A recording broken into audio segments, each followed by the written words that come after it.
sekalian, kita akan menuju ke Puskeswan Mandiri di Kabupaten Blora. Dan telah hadir Dokter Hewan Maidaswar MSI. Dok, bagaimana nih terkait dengan prospek ya, terkait dengan Puskeswan Mandiri? Terima kasih Pak Dr. Haryono. Sebelum kita berbicara tentang Puskeswan Mandiri, apa itu Puskeswan Mandiri, kenapa harus Puskeswan Mandiri, perlu kita ungkap latar belakangnya. Pertama adalah pembangunan harus terus bergerak di negeri ini, dan peran serta masyarakat harus mulai tumbuh dan berkembang sebagai pelaku pembangunan, karena prinsipnya negara yang semakin berkembang adalah peran daripada masyarakat dalam pembangunan harus lebih dominan. Sedangkan peran pemerintah bersifat sebagai regulator dan fasilitator.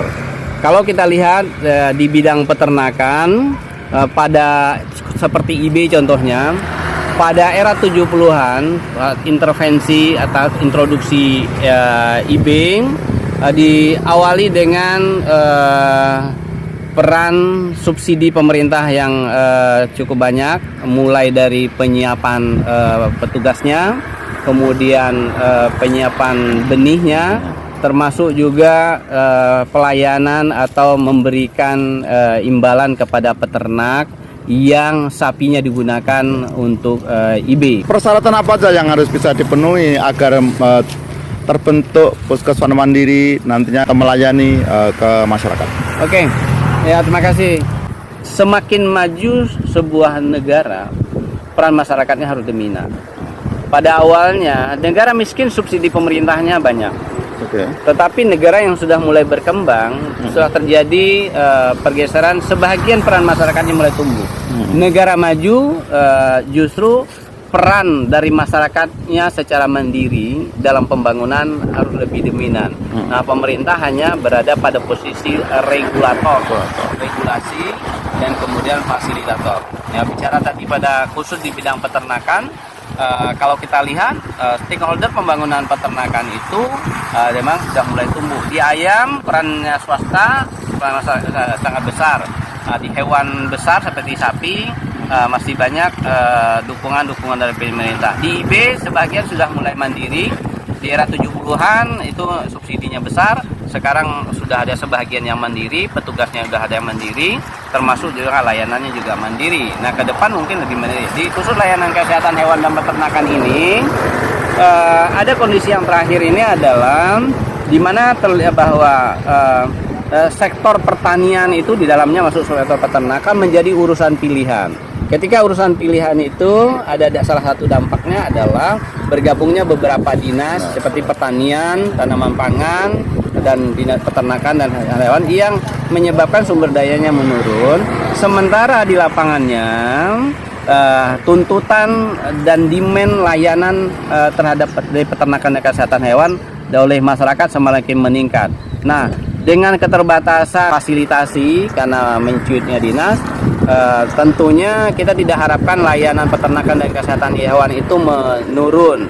Oleh karena itu harus kita gali, memberikan kesempatan kepada sektor masyarakat layanan mandiri melalui dukungan regulasi dari pemerintah. Di belakang ini ada, kita melihat ya, ini salah satu apresiasi yang cukup kepada pemerintah Kabupaten Blora, itu khususnya Dinas Pangan dan Pertanian, Peternakan dan Perikanan. Kalau kita lihat dari namanya itu ada, sebelumnya ada Dinas Pangan, Dinas Pertanian, Dinas Peternakan, Dinas Perikanan. Sekarang bergabung menjadi satu. Dapat dibayangkan bagaimana ininya. Tetapi lapangan itu harus kita tetap layanan. Muncullah ide unit layanan Puskeswan dan Peternakan Mandiri. Di sini adalah Kecamatan Randu Blatung. Ya, ini di Blora. Harapan kita di Indonesia semakin banyak tumbuh Puskeswan dan peternakan, Puskeswan layanan peternakan dan kesehatan hewan ini. Jadi namanya sebenarnya nih unit layanan kesehatan hewan dan peternakan mandiri, harusnya Kecamatan Randu Blatung, sehingga demand yang banyak itu selalu optimal terlayani dari Puskeswan ini, sehingga masyarakat puas, usaha beternaknya semakin maju, kendala-kendala penyakit dan kemudian ini harus segera diatasi. Sekali lagi, sehingga masyarakat setiap usahanya itu menjadi untung, tidak ada mati, gagal, kemudian sakit, gitu kan. Ada tetapi tidak sedikit, sehingga betul-betul mereka yakin investasi di bidang peternakan. Kemudian peternak maju, kemudian multiplier efeknya lapangan usaha dan lapangan kerja juga maju tanpa pemerintah terbebani terlalu berat dengan subsidi-subsidi. Siap.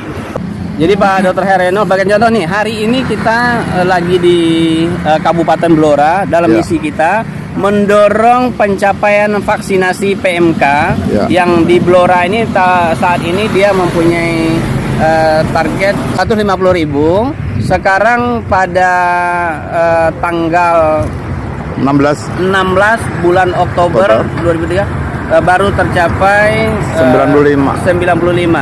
Nah, sisanya ini sebenarnya kalau penggarapan pekerjaan ini memang ada kendala keterbatasan SDM di dinas.